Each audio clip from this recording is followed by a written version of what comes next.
Pakistan team का कुछ पता नहीं चलता है, कब इसकी तारीफ करनी है, कब इसको क्रिटिसाइज करना है। And Will Sullivan is calling in Rizwan, I reckon.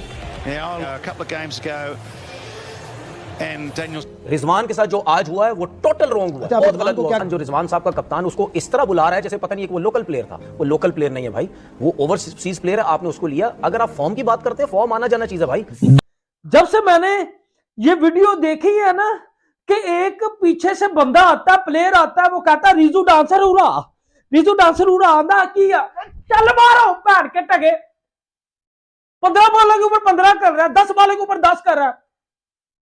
तू टूर्नामेंट का की जो उस्ताद है, टूर्नामेंट तू करवा रहे है, निकल बाहर साड़ी जान छड़। और दूसरा प्लेयर अंदर आ गया।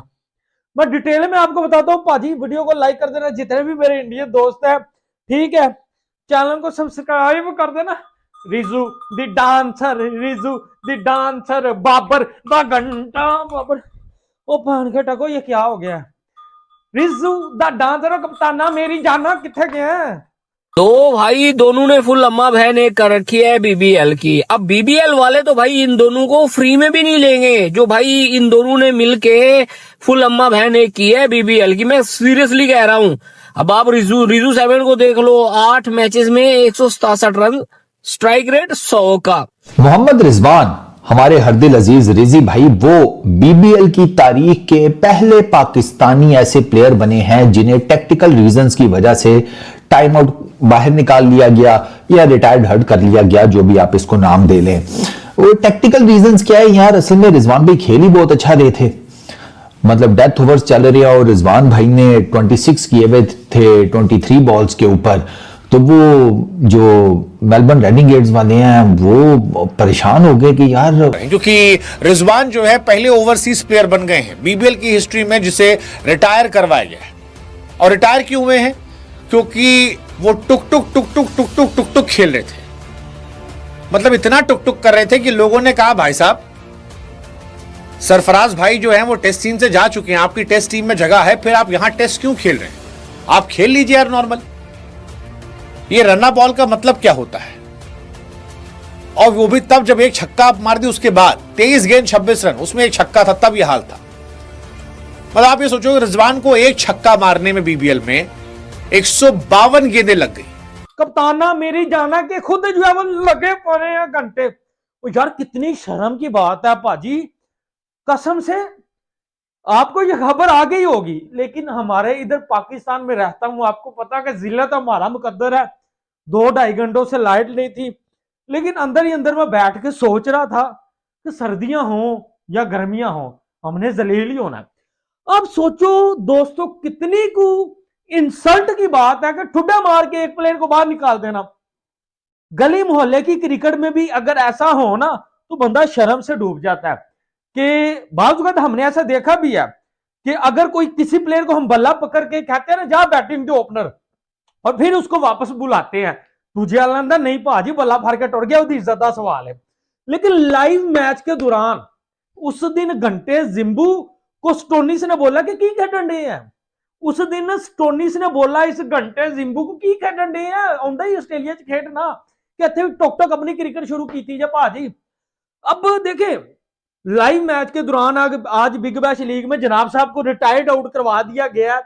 पाकिस्तान के लिए शर्मिंदगी का मुकाम है, क्योंकि आज जो बिग बैश के अंदर हुआ है और जिसके साथ हुआ है वो पाकिस्तान को रिप्रेजेंट कर रहा था और उसके साथ बिल्कुल सही हुआ है। हम ये नहीं कह सकते उसके साथ गलत हुआ है। मोहम्मद रिजवान को रिटायर्ड आउट करवा दिया गया बिकॉज वो बहुत स्लो खेल रहा था, पावर सर्च चल रहा था। मेलबर्न का मैच था आज, जिसके अंदर होता क्या, सिडनी थंडर के साथ मोहम्मद रिजवान खेल रहे होते हैं। 23 बॉलों पे 26 किया होता है। होता क्या है कि विल सदरलैंड जो कि कप्तान है मेलबर्न रेनिगेट्स के, वो कहते हैं कि भाई रिजवान आ जाओ वापिस, क्योंकि पावर सर्च चल रहा होता है। पावर सर्च क्या होता है कि इसके अंदर 4 ओवर पावर प्ले के होते हैं, उसके बाद 2 ओवर आप कभी भी एंड के ऊपर ले सकते हैं, जिसमें 2 फील्डर ही सिर्फ बाहर होंगे।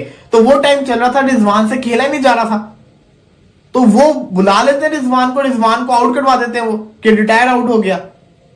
ये कितनी बड़ी एम्बैरेसमेंट है। अब ये सही क्यों है मैं आपको बताता हूं। हालांकि टिम साइफर्ड भी स्लो खेल रहा था, लेकिन टिम साइफर्ड को क्यों नहीं उन्होंने बोलते कुछ, क्यों? क्योंकि टिम साइफर्ड ने बिग बैश के पहले मैच के अंदर शानदार सेंचुरी मारी थी।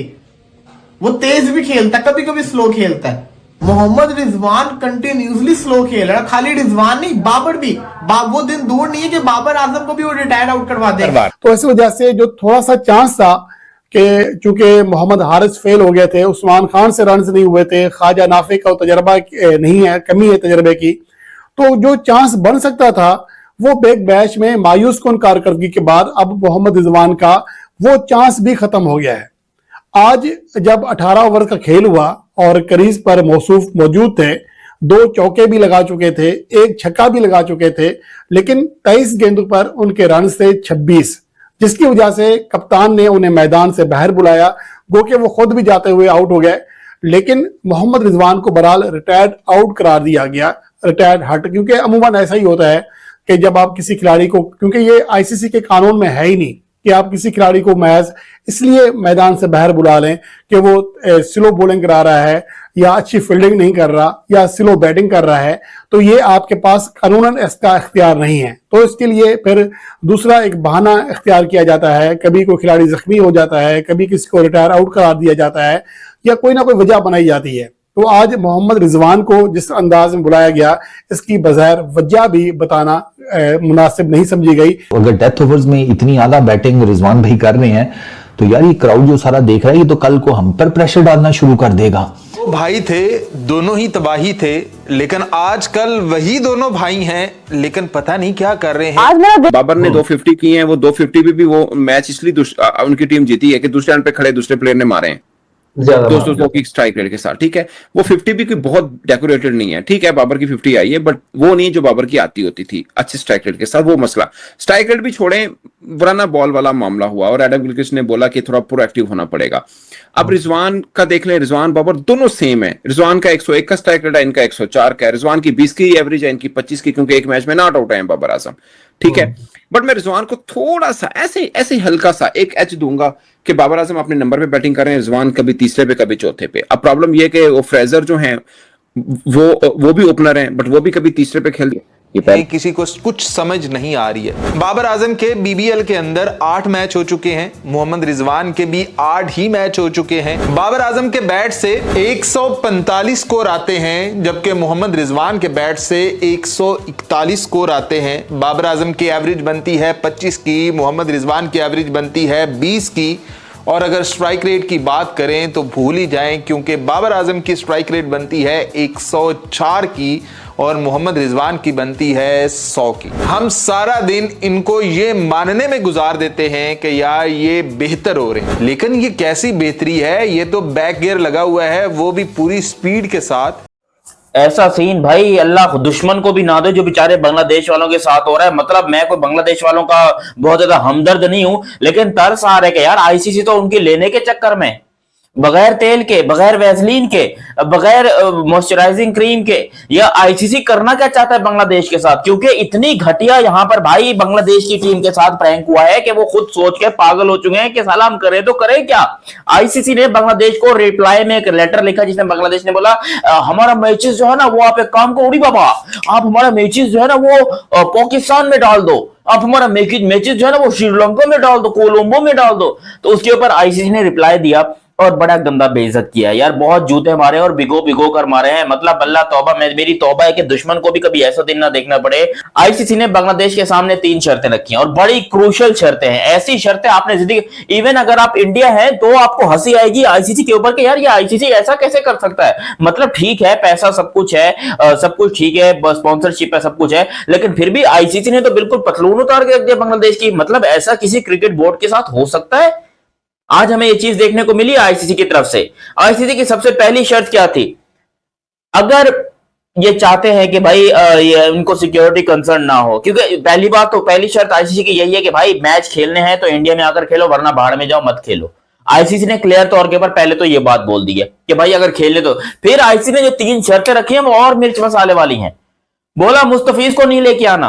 अबे बांग्लादेश का वसीम अकरम है वो, बांग्लादेश का जहीर खान है वो, बांग्लादेश का राशिद खान है वो, बांग्लादेश का ट्रेंट बोल्ट है वो, बांग्लादेश का पैट कमिंस है वो, बांग्लादेश का वो कौन है अपना जिमी एंडरसन है वो।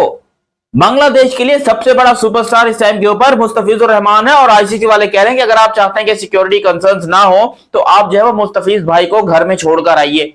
आप